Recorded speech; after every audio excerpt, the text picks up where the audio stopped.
ভাই কি হয়েছে? আমি বন্ধুর বিয়া খাওয়া যাবো, আমার নতুন কাপড় কিনে দাও। বিয়া খাবা যাবি যা, বিয়া বাড়ি থেকে জানি কোনো সেরি কমপ্লেন না আহে। বিয়া বাড়ি যা সেরে কোম্পানি না হে, উনি যাকে গোয়া দিয়ে বয়া থাকবো নাকি?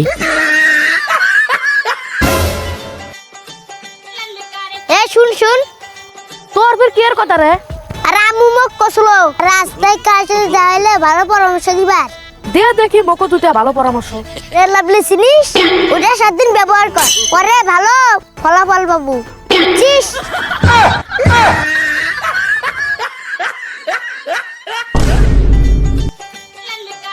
আব্বা আব্বা আমি বিয়া করিম। কি কইছ তুই এগুলা? তুই কাক বিয়া করবু? দাদিক বিয়া করিম। এই যে চর দেখছিস চর, কি কইছ উল্টা পাল্টা কথা? তুমি যখন আমার আম্মুক বিয়া করছিলে তখন কি আমি কিছু কইছি?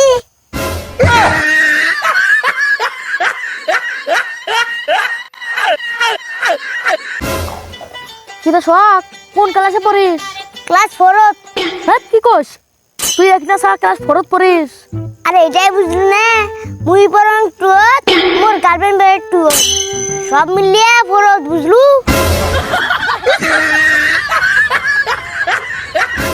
বুঝছো সোহেল, বাংলাদেশে মানুষের মাথা পিছু ঋণ কত জানোস? কত? প্রায় 1.5 লাখ টাকা। হবই তো, তোমরা না পারে খেদাও, খেদাও যাও। না খেদাবো না, তোমার আপায় আর কটা দিন ক্ষমতা থাকলে 1.5 লাখ টাকার জায়গায় 5 লাখ টাকা ঋণ হলো নি। তোরা কইছে আফা যদি 2041 সাল পর্যন্ত ক্ষমতা থাকতো, বাংলাদেশে একটা ঋণ থাকতো না।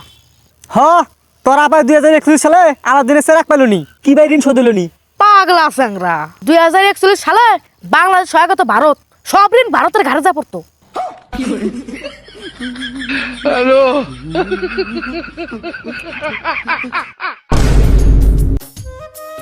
আব্বু এটি মন খারাপ করে বসে আছেন কে?